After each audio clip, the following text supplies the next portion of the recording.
It's impossible to tell what will happen with a film once it's released into the wider world. As an artist, you have to accept that to some degree, your art is no longer yours once it's in the public sphere. Still, few movies have started off as one thing and then pivoted so far towards something else as these 10 franchise starters. For a multitude of reasons, it's baffling to look back at where these series started versus what we know them to be today. So with that in mind, I'm Ellie with What Culture here with 10 film franchises that became something else entirely. Number 10, The Chronicles of Riddick. Pitch Black was a sci-fi film with horror elements released in the year 2000. It tracked the crew of a spaceship that had crashed on a planet about to undergo an eclipse. Only problem, it was inhabited by cave-dwelling creatures that will kill them all once the sun is blocked. What are the chances? Thankfully, they had Richard B. Riddick in their crew, a criminal with genetically enhanced eyes. Played by your boy Vin Diesel, Riddick helped the crew escape the planet, redeeming himself somewhat in the process. Diesel's performance as Riddick was one of his first standout moments and clearly caught the attention of the film's producers. The second film in the series, The Chronicles of Riddick from 2004, was entirely focused on him. As well as switching out the lead character, the movie also became more action-oriented, and it also had about 4 times more money to play with. A third film entitled just Riddick came out in 2013 and was just as action-heavy as the last. The series has become a long way from Vin and his shiny eyes running around in the dark. Number 9, Evil Dead. In 1981, Sam Raimi announced himself on the horror stage with The Evil Dead, a film all about the dangers of reading. 5 college students come across a version of the Book of the Dead and inadvertently summon a group of demonic deadites hell-bent on taking them all down.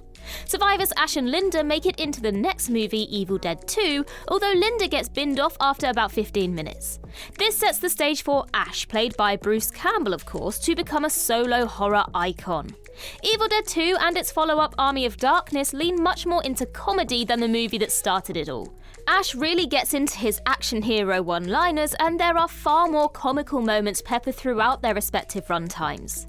By the time Army of Darkness rolled around, Raimi fully embraced the laugh, setting the whole thing in the Middle Ages after Ash accidentally travelled back in time.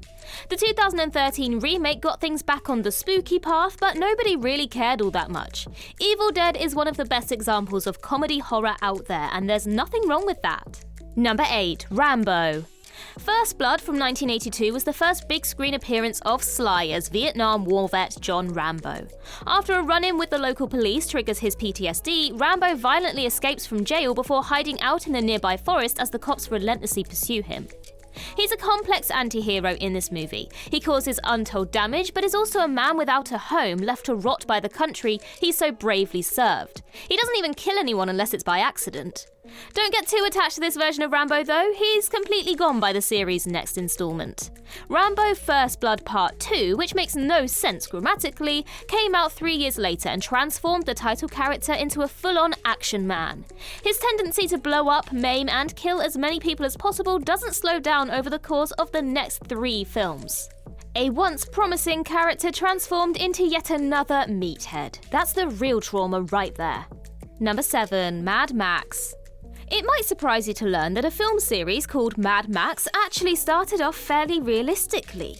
George Miller's first trip to a dystopian down under doesn't actually take place during a full-blown apocalypse. It is instead set during the breakdown of society as the country struggles to come to terms with mass oil shortages. Mel Gibson plays Max Rokitansky, a police officer tasked with keeping order in a crumbling world. By the time the second Mad Max movie comes along, the world hasn't just crumbled, it's disintegrated. Max now finds himself a hermitic survivor in a world ravaged by full-on nuclear war. It is this film, called The Road Warrior in the US, that introduces the whole weird mutant people element of the franchise. The third film, Beyond Thunderdome, takes this concept to the extreme. It has Tina Turner in it for goodness sake. 2015's Fury Road returned the series to slightly more grounded roots, but it was still utterly mental. With that film garnering so much success, expect to see Miller lean more into the zaniness of the franchise going forward. Maybe he'll even get Tina back. Number 6, Jaws. In 1975, Steven Spielberg changed everything when he made the original blockbuster Jaws. He certainly changed everything for the world's shark population, who have never recovered. It was tense, it was frightening, it had just the right balance of action, horror and intrigue. Jaws was a massive hit, and then came the sequels. Jaws 2, released 3 years later, was a decent if unnecessary follow-up. Jaws 3D though, that's when the rudder came fully off the boat. And as for Jaws the Revenge, don't even get us started. Alright, get us started because it's actually quite funny. Ignoring the events of the first 2 sequels, always a good sign, the 4th Jaws film is totally nuts. Not only does the shark follow the Brody family to the Bahamas, but Brody's wife Ellen also develops psychic powers. Like she can sense when the shark is going to attack. It's completely nonsensical and earned the film a well-deserved 0% on Rotten Tomatoes, which is probably too high in all honesty. Number 5. RoboCop. Despite sounding like it was tailor-made to sell toys, the first RoboCop movie is a really bloody affair. The film has an 18 rating in the UK today and got the dreaded X rating from the American Motion Picture Association, which would have killed its initial theatrical run. Thankfully, the rating was eventually lowered and fans got to see it. The violence and gore was still present when Officer Alex Murphy returned for the sequel. Not for number 3 though. Number 3 was very different. This movie was intentionally geared towards a family audience, so cut down massively on the violence and swearing.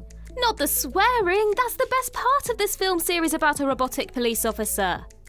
RoboCop 3 completely zapped the franchise of everything fans loved about it. It was meant to be an over-the-top bloodfest, but now it was just another sci-fi series designed to get pre-teens into movie theatres. It failed at this, by the way, drawing less money than the original film despite having almost twice the budget. At least RoboCop can take some comfort knowing that he's not the only android on this list, but he'll be back later. Number 4. A Nightmare on Elm Street. Freddy Krueger remains one of horror's greatest ever monsters, despite several decades worth of attempts too new to him. First stalking us in our dreams in the original 1984 Nightmare movie, Freddy has been back 8 times across various sequels, reboots and spin-offs, and yeah, he's changed a bit over the years. He started out as a genuinely frightening villain, able to assault people when they were at their most vulnerable. His disfigured face and iconic bladed glove weapon soon became classic horror iconography. Over time, though, the character became less of a relentless killer and more of a punchline. He started cracking jokes, dressing up in funny costumes, and pulling very odd faces. He wasn't scary anymore, which was a crying shame. Wes Craven did his best to revitalize his creation in his new Nightmare film, but that couldn't undo years of damage done to the character. Once Freddy's edge was blunted, the films really started to go downhill to the point where there are now more bad Nightmare films than good ones. Number 3. The Terminator. Before he became obsessed with shoving blue people down our throats, James Cameron made 1984's The Terminator. It's now become an iconic tale. Machines take over the Earth, humans rebel, machines send Arnold Schwarzenegger back in time to kill human resistance leader before he is born. Chuck in some sunglasses and Arnie's bare butt, and that's basically the movie. The first Terminator film is a slasher film dressed up in sci-fi clothes. Sarah Connor and Kyle Reese are relentlessly pursued by the mechanical menace who is as unmoving and cold as any great horror villain. The picture is just darker too. Literally, some scenes are kinda hard to see. 7 years later, Cameron returned to the series for Terminator 2 Judgment Day. This time, he presented an out-and-out action thriller complete with car chases, shootouts, and enough leather to make a vegan puke. The horror elements of the past movie were completely gone, traded in for one-liners and cool fight sequences. Not that this was a bad thing, mind you, as Terminator 2 is often considered one of the greatest action movies of all time. If only the same could be said for all of the films after that. Number 2. Harry Potter. It is often said of the Harry Potter movies that they grew up with their audience, which is the perfect way of describing them. The first 2 films are children's movies through and through. Everything from the music to the colour palette to the action screamed, "Take your 10-year-old to see me." And to their immense credit, this worked. As the lead trio grew up or weren't cute anymore, the films took a decidedly darker tone. This kicked off with the appearance of the Dementor in Prisoner of Azkaban, a moment that wet the pants of unsuspecting children the world over. Things shifted again when Voldemort made his return to the land of the living, giving Harry et al. A physical embodiment of evil to fight with. By the time the final 2 movies were being shown, these were not kids' films anymore.